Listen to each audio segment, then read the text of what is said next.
Hello বন্ধুরা, একটু ready সেডি হয়ে কালকে বেরিয়ে পড়েছিলাম। এই যে আমার প্রিয় বন্ধু। আমি ছোটো থেকেই স্কুটির প্রচণ্ড শখ, আর স্কুটি চালাতে আমি খুব ভালোবাসি।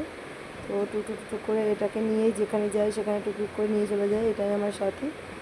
আর এই দেখো, এটা আমাদের শান্তিপুর কলেজ। শান্তিপুর কলেজ হয়ে চলে গেলাম, গাড়িটা গ্যারেজে ধুয়ে দিলাম, ধুয়ে দিয়ে টুকটুক টুকটুক করতে করতে স্টেশনের কাউন্টারে ঢুকে গেলাম।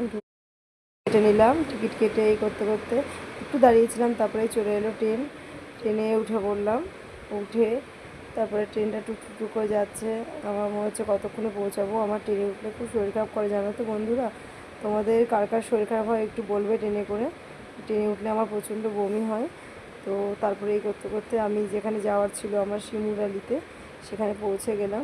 শিমুরালি স্টেশনে দিয়ে পৌঁছে গিয়ে তারপরে গেছিলাম অ্যাকচুয়ালি মায়ের ওষুধ নিয়ে আসতে। মায়ের শরীরটা ভালো না।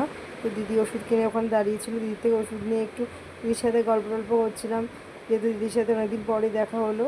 তারপর দুজনে মিলে একটু লস্যি টস্যি খেয়ে একটু গল্প গুজব করে এই গল্প করতে করতে আবার আমার বাড়ি যাওয়ার টাইম হয়ে গেল। ট্রেনও চলে এলো। তারপরে দিদিকে বাই করে দিয়ে ট্রেনে আমি উঠে পড়লাম, ট্রেনও ছেড়ে দিল। তারপরে আবার বাড়ি চলে এলাম।